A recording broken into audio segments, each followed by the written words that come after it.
Cataract surgery is relatively more difficult to perform in children than in adults. It is challenging because of their small size, low rigidity of ocular structures, elasticity of the capsule, and increased tendency for inflammation.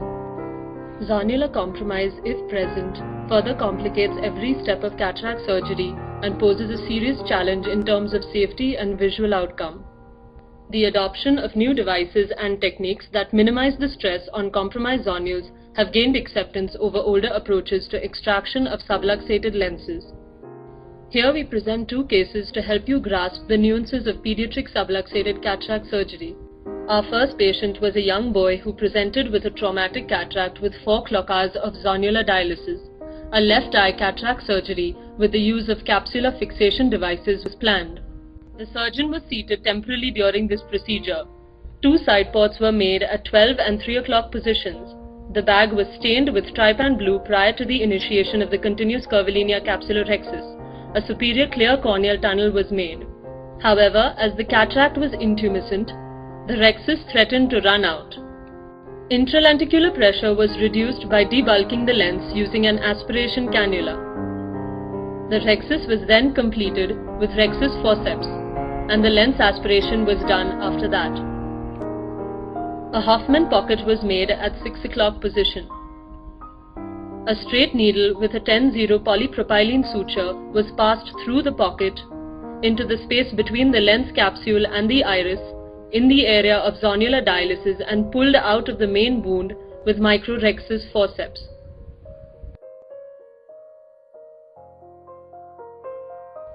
It was then passed through the eye of a capsular tension segment and passed back through the main wound out through the Hoffman pocket by railroading it through a bent 26-gauge needle.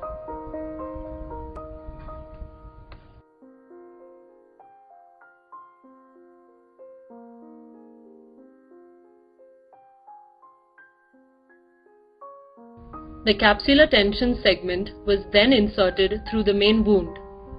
In addition, a capsular tension ring was placed in the bag to provide uniform distribution of the forces to provide an even stretch to the bag.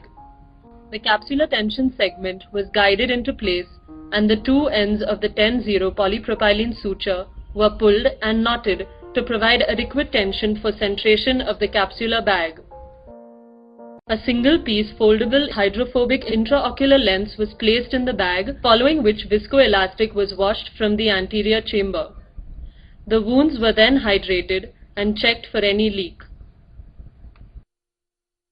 Since the extent of subluxation was less than 4 clock-hours, lens aspiration was completed without the use of any capsular fixation devices. However, they were required for adequate IOL centration and to prevent decentration of the IOL following capsular contraction. The Hoffman pocket is a simplified and elegant method for fixation of capsular tension segments through a corneoscleral pocket without the need for performing a peritomy. In contrast to the first case, this second case has a larger area of zonular dehiscence with a nasally decentered lens. The lens had to be centered for completion of the rhexis and for the subsequent steps of surgery. After making a superior peritomy, 3 clear corneal side ports were made at 2, 7 and 10 o'clock positions. A superior sclerocorneal tunnel was made. A bent 26-gauge needle was used to initiate a continuous curvilinear capsulorhexis. The visible area of the rhexis was then completed with the use of microrhexis forceps. An Ahmed capsular tension segment was inserted into the anterior chamber and placed into the bag in the area of subluxation. A flexible iris retractor made up of polymethyl methacrylate was used to hook the capsular tension segment, which in turn retracted and centered the capsular bag. While still applying traction to the iris retractor, the hidden nasal end of the rhexis was completed. The iris hook was then removed and replaced with 3 capsular bag hooks.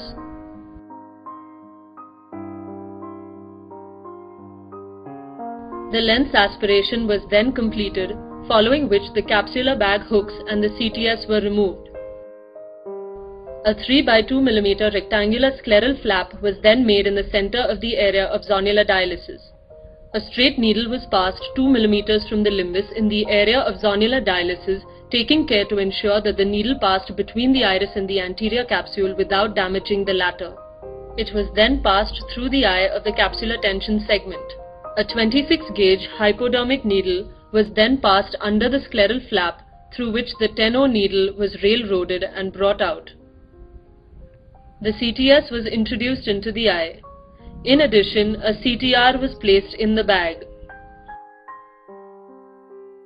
Both the ends of the 10-0 polypropylene suture were pulled and knotted to center the capsular bag.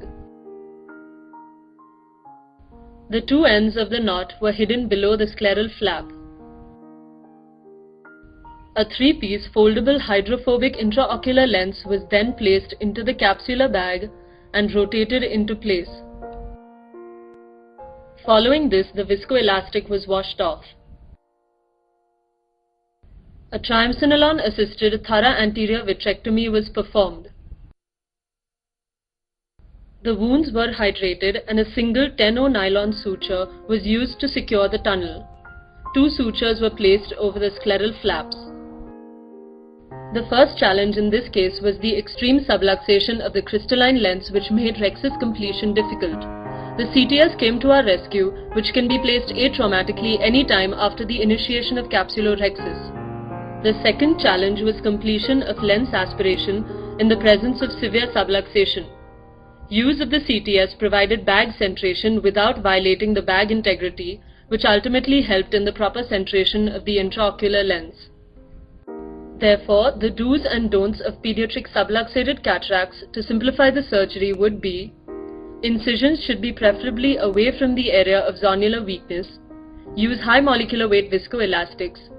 Capsulorhexis should be initiated in an area remote from the dialysis.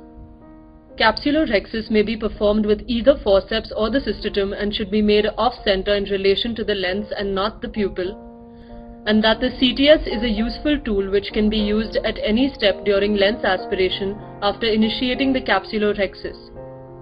We have seen that in cases of zonular weakness, iris hooks, CTR and CTS can be placed at any time after capsulorhexis. The advantage of the CTS over a larger Sionis ring is its versatility and easy maneuverability in acting both as an intraoperative support device and post-operative fixation implant. In summary, we have seen that the appropriate use of capsular bag devices can achieve satisfactory retention of the capsular bag with good IOL centration. We encourage the use of these devices in patients who best meet the indications for their use, with attention to possible intraoperative and postoperative complications.